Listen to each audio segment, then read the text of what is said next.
오늘은 빌립보서 보겠습니다.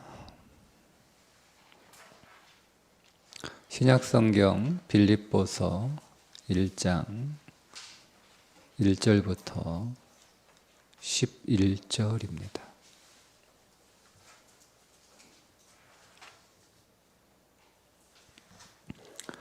그리스도 예수의 종 바울과 디모데는 그리스도 예수 안에서 빌립보에 사는 모든 성도와 또한 감독들과 집사들에게 편지하노니 하나님 우리 아버지와 주 예수 그리스도로부터 은혜와 평강이 너희에게 있을지어다. 내가 너희를 생각할 때마다 나의 하나님께 감사하며 간구할 때마다 너희 무리를 위하여 기쁨으로 항상 간구함은 너희가 첫날부터 이제까지 복음을 위한 일에 참여하고 있기 때문이라. 너희 안에서 착한 일을 시작하신 이가 그리스도 예수의 날까지 이루실 줄을 우리는 확신하노라. 내가 너희 무리를 위하여 이와 같이 생각하는 것이 마땅하니 이는 너희가 내 마음에 있으며 나의 매임과 복음을 변명함과 확정함에 너희가 다 나와 함께 은혜에 참여한 자가 됨이라. 내가 예수 그리스도의 심장으로 너희 무리를 얼마나 사모하는지 하나님이 내 증인이시니라. 내가 기도하노라.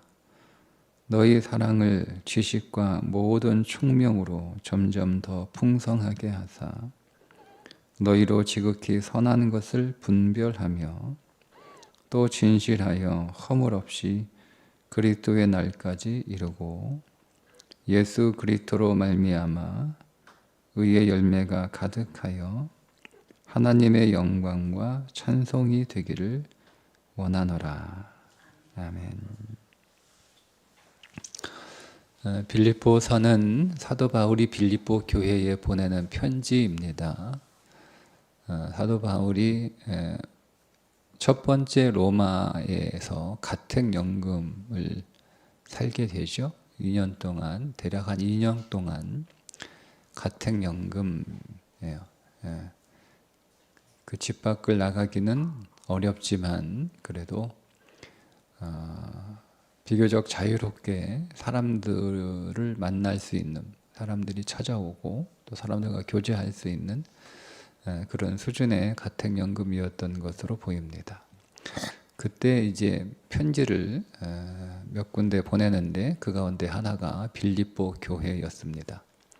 빌립보 교회는 사도 바울이 두 번째 선교 여행 첫 번째 선교지가 빌립보였죠. 그 빌립보에 교회를 세웠습니다. 그게 빌립보 교회입니다. 빌립보는 회당이 없었어요. 그 말은 10명도 안 되는 유대인들이 살고 있었던 곳이라는 뜻이잖아요. 그러니까 완전히 이방인들로 가득 탄. 그래서 그가 그 빌립보에서 자기를 자꾸 방해하는 귀신 들린 여자의 귀신을 쫓아내자. 그 귀신 들린 여자, 귀신 들려 점치는 여자예요. 그런데 그것이 자유인이 아니라 누구에게 붙잡힌 종이었죠. 그러니까 그 귀신 들린 여자의 주인이 그 여자를 이용해서 돈벌이가 됐는데 귀신이 나가보니까 돈벌이가 안 되잖아요. 그래서 이 귀신을 쫓아낸 이 바울을 고발해서 바울이 감옥에 갇히게 되는 사건이 벌어집니다. 근데 그 감옥에서 바울과 실라가 절망하거나 낙심하지 않고 그 캄캄한 감옥에서 하나님 앞에 크게 찬송하고 기도하니까 옥터가 흔들리더니 옥문이 열리고 발에 착고가 풀어지는 기적과 같은 사건이 벌어지게 되죠. 그러니까 바울의 갇힌 옥문만 열린 것도 아니고 전체 옥문이 다 열렸고 바울의 발에 채워졌던 착고만 풀어진 게 아니고 다 풀어졌으니까 거기에 갇혀있던 죄수들이 다 탈옥했을 거라고 생각한 간수가 자기가 지키던 죄수가 탈옥을 하면 그 탈옥한 죄수의 죄값을 간수가 받아야 돼요. 그러니까 간수가 차라리 죽는 게 낫다, 명예롭게 죽겠다라고 자결하려고 하자 사도 바울이 저 어둠에서 멈춰라, 아직 우리가 여기 있다. 그래서 간수가 감동을 받죠. 그래서 그 간수가 바울을 데려다가 깨끗이 채찍에 맞은 것들을 치료하고 식사를 대접하고 복음을 듣고 예수를 영접하여 세례받고 세운 교회가 빌립보 교회입니다. 그러니까 바울에게는 굉장히 의미 있는 교회죠. 굉장히, 왜냐하면 바울이 사실은 빌립보, 유럽으로 전도할 계획이 없었으나 하나님께서 강권하셔서 그의 계획을 바꾸시고 계획에도 없는 유럽으로 건너가 전도를 하게 되었고, 또 그거 첫 번째 전도에서 그런 사건을 통해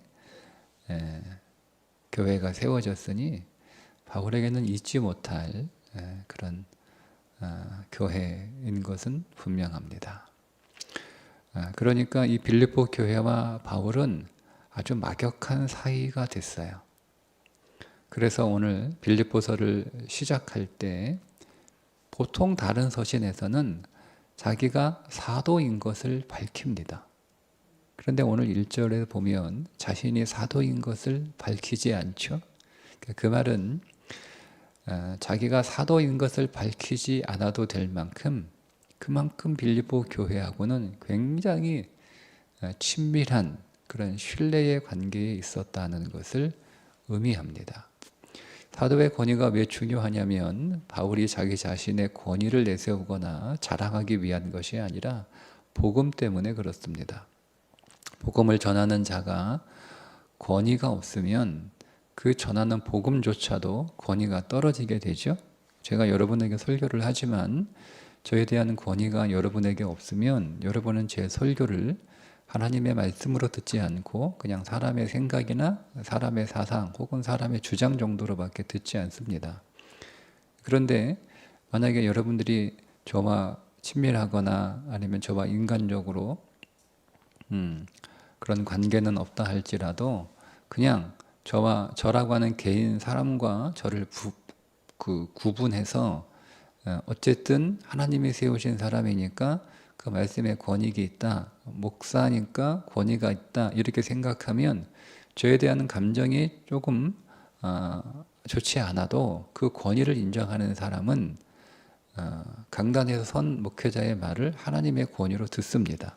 그래서 이 사도라고 하는 것은, 그래서 바울이 계속 그것들을 편지 쓸 때마다 굉장히 중요하게 생각했던 거예요. 그러니까 로마서에는 아주 정중하게 또 자신이 사도인 것을 밝히고, 갈라디아서는 굉장히 강력하게 자기가 사도인 것을 밝힙니다. 왜냐하면 갈라디아 지역에 있는 교회들은 바울의 사도적 권위를 인정하고 있지 않았기 때문에, 그거를 부정하는 사람들이 많았기 때문에 그렇습니다. 그런데 빌립보 교회는 자기가 사도인 걸 밝히지 않는다라고 하는 이야기는 꼭 자기가 사도가 아니라도 빌립보 교회와 자신과의 관계 안에서, 그죠? 관계, 제가 꼭 목사가 아니어도 저와 친밀한 관계 안에서 서로 신뢰하고 서로 인정하는 그런 아주 친밀한 관계를 가지고 있으면 그냥 그 바울이 하는 말을 그냥 다 믿는 거예요. 그죠? 콩으로 매주를 쓴다고 해도 다 믿는 거예요. 지금 그런 관계예요.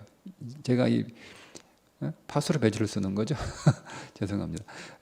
그런 관계인 거예요. 제가 왜 이 관계를 왜 계속 여러분 강조하냐면, 자, 그렇게 되면 보통 일반적으로 그런 인간적인 관계 안에서 교제가 이루어지기 마련입니다.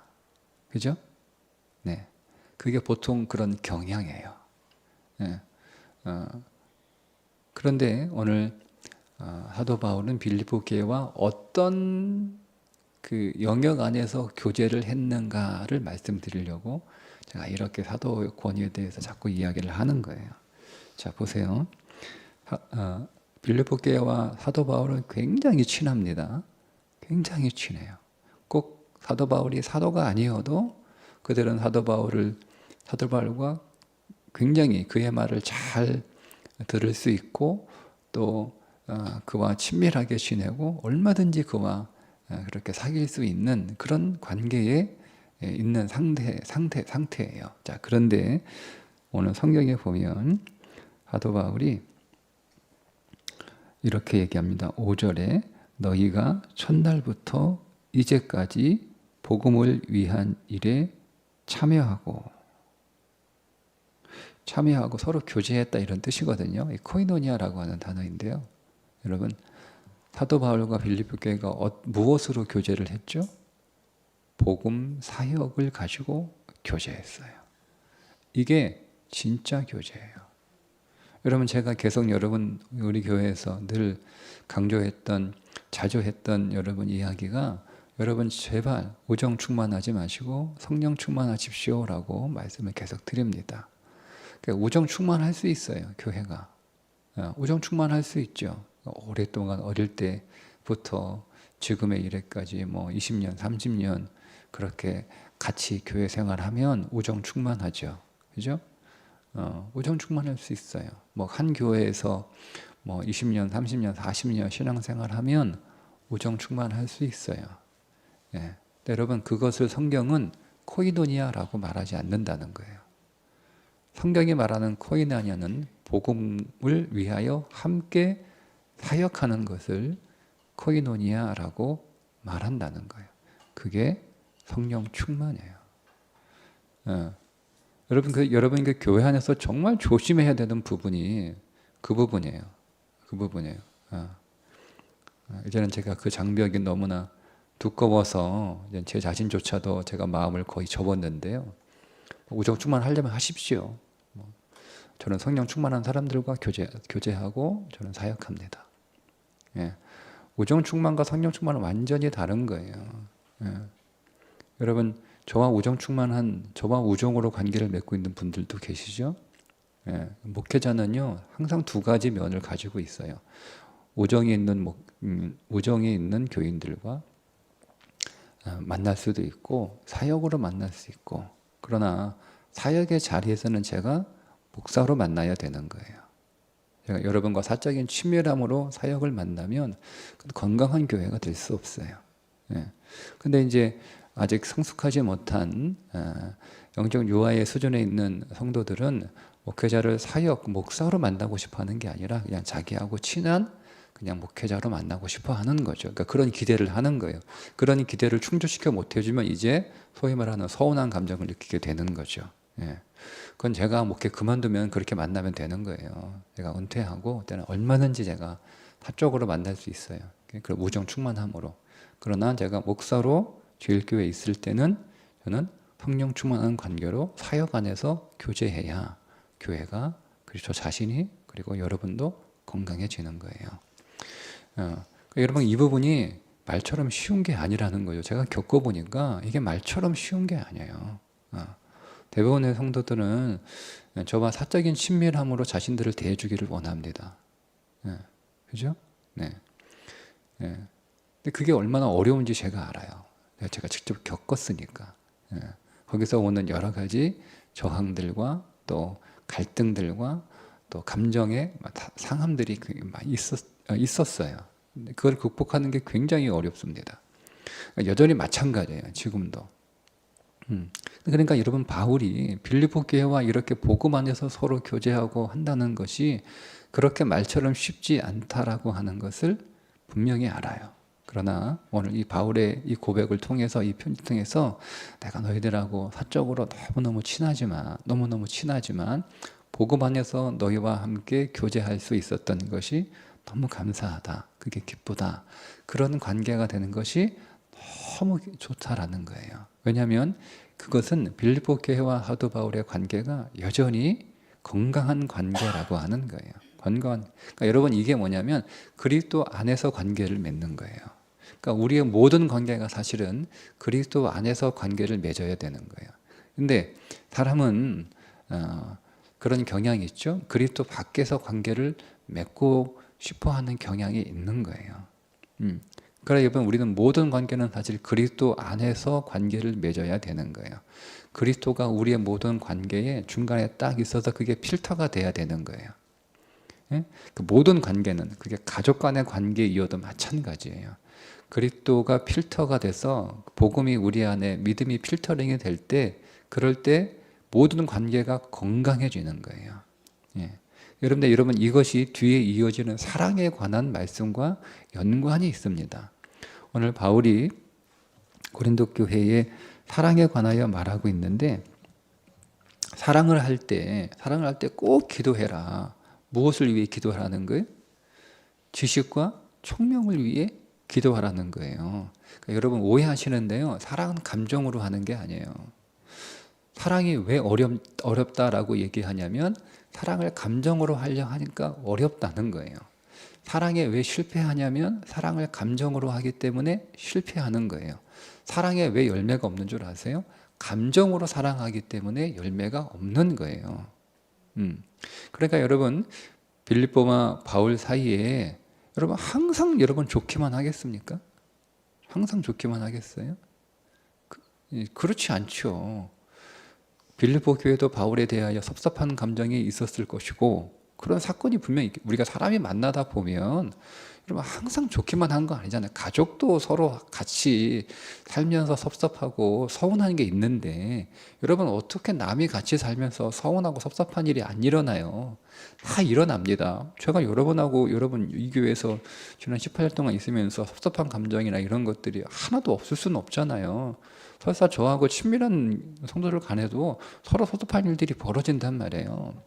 그러니까 그런 감정으로 여러분 사랑을 하면 사랑의 열매가 없는 거예요. 네. 왜냐하면 그것은 사랑이 아니기 때문에 그렇습니다. 그러니까 사랑은 굉장히 사실은 감정보다 더 어려운 게 사랑을 하기 위해서는 지식, 하나님의 계시가 있어야 되고 총명, 꿰뚫어보는 통찰력이 있어야 되는 거예요. 그게 없으면 사랑의 관계를 계속 건강하게 이어나갈 수가 없다는 거예요. 그러니까 빌립보 교회와 바울 사이에 서로 계속 이 사랑의 친밀한 관계를 이어올 수 있었던 이유는 서로 두 관계 안에 하나님의 계시로 인하여 생긴 지식과 하나님이 주시는 통찰력으로 서로 사랑을 했기 때문에 그렇다는 겁니다.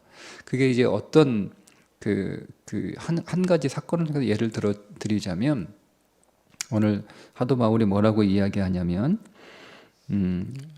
6절에 너희 안에 착한 일을 시작하신 이가 그리스도 예수의 날까지 이루실 줄을 우리는 확신하노라 이렇게 고백합니다. 이걸 제가 설명을 해드릴게요. 너희 안에 착한 일을 시작하신 이가 그리스도의 날에 이를 때까지 이루실 줄을 시작과 끝이잖아요. 제가 히브리서에서 알파와 오메가라고 말씀을 드렸죠. 하나님은 시작과 끝이다. 처음과 나중이다. 알파와 오메가다. 이렇게 말씀을 드렸잖아요. 그게 무슨 뜻이란 얘기죠? 우리의 인생이 하나님의 프로그램 안에 있는 것이다 라고 말씀을 드렸어요. 자, 여러분의 인생이 하나님의 프로그램 안에 있어요. 자, 그러면 이걸 적용하면 바울이 로마 감옥에 전도 열심히 하고 전도 3차까지 잘 하다가 로마의 죄인이 되어 가택연금을 당했어요. 그게 하나님의 뜻이라는 거예요. 하나님의 계획이라는 거예요. 예, 그것을 알지 못하면 계속 바울을 후원하다가 바울이 이제 선교 안 하니까 빌립보 교회가 바울과 친밀하게 교제한 건 두 가지인데요. 하나는 뭐냐면 헌금이에요. 예, 바울이 사역하는데 계속 바울이 자기가 목회하고 자기가 교회를 세우고 그 교회에서 목회를 할 동안에 그 교회에서는 생활비를 받지 않았어요. 그래서 바울이 낮에는 남들이 잘 때 자기는 오침하지 않고 천막을 짓는 일을 했잖아요. 근데 그것 가지고는 그 모든 사역을 다 충당할 수가 없는 거예요. 그래서 바울도 그 교회는 아니지만 다른 교회 성도들로부터 재물의 그 후원은 계속 받았어요. 그 가운데 바울을 끝까지 그 물질적으로 후원했던 교회가 빌립보 교회예요. 빌립보 교회예요. 그러니까 바울은 전혀 교회에서 후원받지 않았다. 그건 여러분 잘못된 생각이에요. 예, 제가 제일교회에서는 생활비는 안 받지만 다른 교회의 성도들이 저를 후원해 주는 것 같은 거예요. 그러니까 그렇게 물질적으로 계속 후원했던 교회가 빌립보 교회인데, 그 바울이 그런 후원을 왜 받았겠어요? 그리고 교회가 왜 후원했겠어요? 전도하니까, 선교하니까 후원받고 후원을 한 거란 말이에요. 근데 지금 바울은 로마 감옥에 그 연금 상태에 있는 거잖아요. 그러니까 선교를 못 하는 거잖아요. 그러니까 우리가 바울 선교 지금 안 하고 있으니까 우리가 선교 헌금 뭐 중단하거나 아니면 조금 덜 보내거나 뭐 그렇게 할 수 있잖아요. 그죠? 근데 그리고 우리가 바울과 그래도 그동안 정이 있고 우리가 바울 선생님하고 바울 사도하고 우리가 이런 친밀한 사랑의 관계가 있는데, 그렇다고 해서 선교 후원을 중단하냐, 계속 해야 된다, 이렇게 할 수도 있죠. 그죠? 그게 어렵다는 거예요, 여러분. 어렵다는 거예요. 예를 들자면 저희가 이제 중국에 그 후원하는 선교사들이 있잖아요. 근데 그 선교사들이 다 나왔어요. 다 한국에서 지금 다시 교회 개척해서 또 그 사역하기도 하고 또 뭐 중국인들을 대상으로 사역하기도 하고 해요. 어쨌든 선교를 하는 건 아니니까, 선교지에서 선교를 하는 건 아니에요. 다 나왔어요. 그럼 이렇게 생각할 수 있잖아요. 이제 뭐 중국에서 사역 안 하고 국내에 와서 교회 개척하고 하니까 얘는 우리가 선교 헌금 명목으로, 선교 명목으로 후원하는 거니까 후원 중단해도 되지 않나? 이런 생각 가질 수 있죠. 그죠? 두 번째, 그동안 계속 인간관계를 맺어왔고, 그 선교 후원을 통해 인간관계 맺어왔고 만나왔고, 그리고 서로 이제 관계도 생기고, 그러니까 선교 안 한다고 해서 어떻게 선교를 딱 중단하냐? 사람이 얼굴이 있는데, 서로 관계가 있는데, 이렇게 할 수도 있죠. 그죠? 그렇게 하지 말라는 거예요. 지식과 총명이 필요하다는 거예요. 네? 그러니까 이게 무슨 얘기냐면, 뒤에 보면 분별해라, 지식과 총명으로 분별해라, 이렇게 나오잖아요. 그러니까 우리는 사랑할 때 분별해야 되는 거예요. 여러분, 우리는 무조건 잘해주면 그게 사랑이라고 생각하고요. 잘해준 거를 이제 잘 안 해주면 그거는 사랑하지 않는 거라고 생각을 해요. 그렇죠? 네.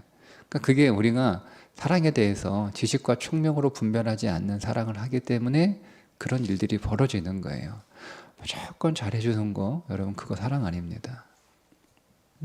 무조건 잘해주는 거 사랑 아니에요. 부모가 여러분 자식한테 무조건 잘해줍니까? 자녀가 원하는 거 다 해주는 거? 그걸 여러분, 부모는 사랑이라고 생각하지 않잖아요. 똑같아요. 무조건 잘해주는 거, 그거 성경은 사랑이라고 말하지 않아요. 그리고 뭐 못 해주는 거, 잘 안 해주는 거, 그거를 뭐 미워하는 거라고 또 말하지도 않아요.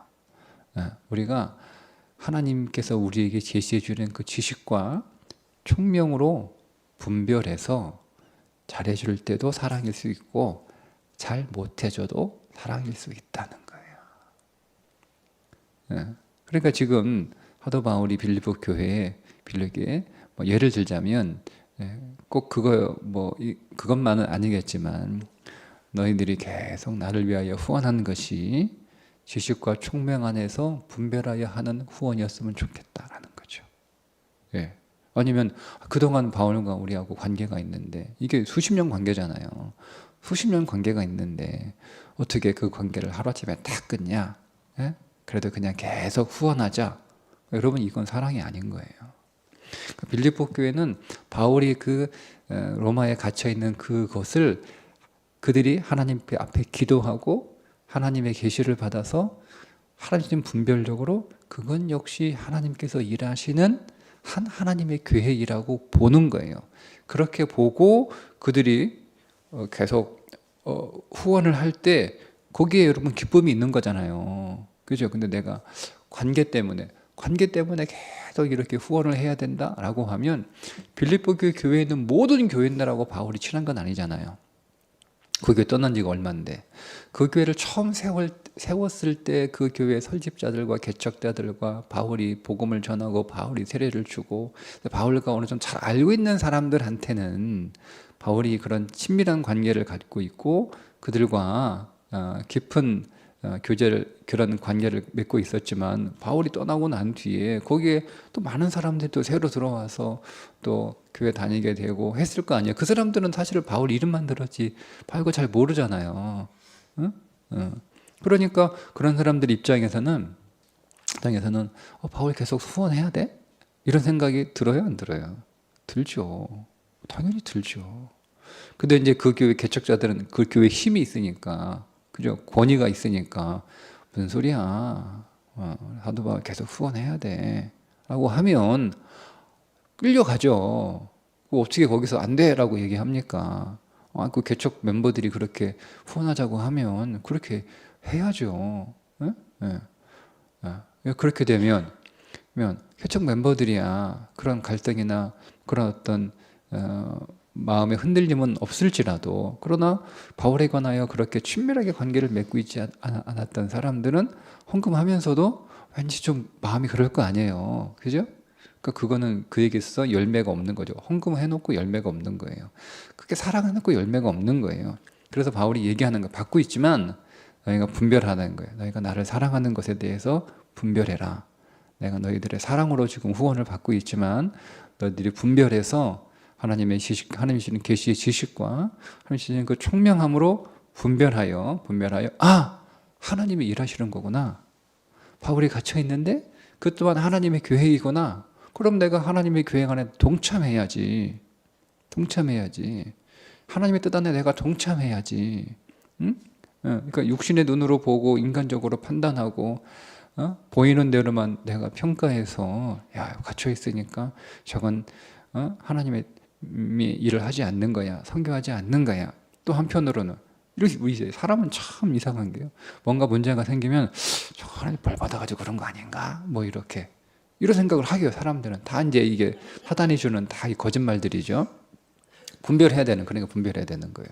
예. 그러니까 뭐 와가지고 그냥 뭐 벌 받아가지고 그렇게 된 거야. 뭐 이렇게 얼마나 사역을 못했으면 우리는 모르는데 사역을 못했으니까 그거 하나님이 가둬버린 거지. 예? 아니 그 빌립보 교인들이 다 사도 바울 쫓아다니면서 하들 어떻게 사역하는지 다 본 것도 아니고 요즘처럼 뭐 통신이 뭐 좋아가지고 다 사역한 거 SNS 올려가지고 뭐 페이스북 올려가지고 보는 것도 아니고 그러니까 이제 사람 의심할 수 있는 거잖아요. 그죠? 예. 그러니까 믿음 안에서 바울이 갇힌 것, 바울은 그런 확신이 있었던 거예요. 내가 갇혀 있지만 이게 또한 하나님의 계획이고 이 갇힘을 통하여 또 복음이 더 왕성하게 전해지고 있다라고 하는 것들을 이제 계속 보고하게 됩니다. 자, 그것을 그렇게 분별해서 계속 사랑하라는 거예요. 너희의 사랑이 그렇게 좀 성숙하고 성장하기를 원한다라는 거죠. 이것을 통해서 꼭 이 사역만이 아니라 모든 삶에 있어서 그리스도인의 삶은 사랑인데 그 사랑이 감정적으로 하는 사랑이 아니라 여러분 감정적으로 하는 사랑은 열매가 없어요. 그러니까 여러분이 감정적으로 하는 사랑은 많은 수고와 많은 애를 쓰는 거잖아요. 그죠? 근데 왜 열매가 없을까? 예, 여러분 그렇게 생각하지 마세요. 당연히 열매가 없는 거예요. 감정으로 하는 사랑은 열매가 없어요. 오늘 말씀하잖아요. 자, 11절에 예수 그리스도로 말미암아 의의 열매가 가득하여 하나님의 영광의 찬송이 되기를 원하노라 얘기하잖아요. 예, 지식을 가지고 사랑해라. 총명으로 사랑해라. 지식과 총명으로 분별하면서 사랑해라. 그렇게 사랑할 때 열매가 충만하다 이렇게 얘기하잖아요. 그러니까 여러분 우리가 사랑의 열매를 여러분 얻으시려면 그러니까 여러분이 하나님의 뜻을 계속 물어야 되는 수고로움이 있는 거예요. 사랑하기 위해서. 사랑을 위한 노력은요. 감정을 막 만들어내려고 하는 노력을 여러분 하실 필요 없어요. 사랑은 그렇게 애들이나 그렇게 하는 거지. 여러분 애들이나 기분에 따라 뭐 좋아하고 싫어하고 그런 거지. 성숙한 어른이 막 그런 감정 가지고 그렇게 사랑하면 그게 애들이지 그게 어른입니까? 예? 그러니까 성숙한 사랑은요 두 가지예요. 지식과 총명을 통한 분별력이에요. 예. 그래서 지금은 내가 사랑하는데 이 사랑이 어떻게 표현될까를 결정하는 거죠. 예. 그러니까 우리의 분별력은 지금 하나님이 일하시는가? 하나님의 계획 안에 있는가? 하나님의 역사하는가? 그럼 나는 그 하나님의 일하심에 어떻게 참여할 것인가? 그게 사랑이에요. 그게 진정한 코이노니아죠. 그죠? 그게 진정한 코이노니아예요. 그러니까 빌립보 교회가 바울이 계속 사역하는데 후원을 하다가 바울이 탁 로마에 갇히게 되니까 그 소식을 들려올 때 안타까운 마음도 있었지만 시간이 지나면 바울이 이제 사역 안 하는데 계속 후원해야 되나? 이제는 뭐 중국 선교 안 하는데 계속 우리가 후원해야 되나? 그러니까 이런 생각들을 하게 돼 있어요. 근데 기도하는 거예요. 하나님, 이 일은 무엇입니까? 라고. 그래서 하나님이 그건 내가 일하는 거다. 나의 계획 안에 있는 거다. 나는 바울이 갇혀 있지만 그 갇혀 있는 걸 통해서 나는 여전히 일하고 있다. 그런 하나님의 계시를 하나님이 주시고 지식으로 주시고 그리고 하나님께서 꿰뚫어보는 통찰력을 주셔서 분별하게 하나님이 일하시는 사건이구나. 그럼 우리도 거기에 동참해야지. 그럼 어떻게 동참할까? 그거는 어떻게 사랑할까가 되는 거예요. 그죠? 여러분, 그래서 사랑은 고도의 정신력이 필요한 거예요. 고도의 감정이 필요한 게 아니라 고도의 정신이 필요한 거예요. 그게 사랑이에요. 사랑을 우리가 하되 오늘도 더 빌립보서를 통해서 더 성장하고 더 성숙하고 더 진보한 사랑, 그런 사랑의 삶이 우리 안에 이 빌립보서를 묵상하면서 우리 안에 조성되기를 주님의 이름으로 축복합니다. 기도합니다. 하나님 아버지, 오늘도 우리 안에서 일하시는 줄 믿습니다. 하나님, 그러나 모든 것이 주님의 일하심이 아님을 깨닫게 해주시고 오늘 우리가 우리의 죄에 거할 때, 우리의 육체에 거할 때, 우리가 욕망으로 살 때, 하나님, 아니면 우리가 주의 은혜에 거하며 주의 영에 사로잡히며 우리가 성령으로 살고 있는지 잘 분별하게 해주셔서 우리가 하나님의 일하심과 계획 안에 늘 있도록 벗어나지 않도록 우리를 깨닫게 하여 주시고 보게 하여 주시고 그 하나님의 섭리 안에서 항상 아멘 하는 자로 살게 하여 주옵소서. 예수님의 이름으로 기도합니다. 아멘.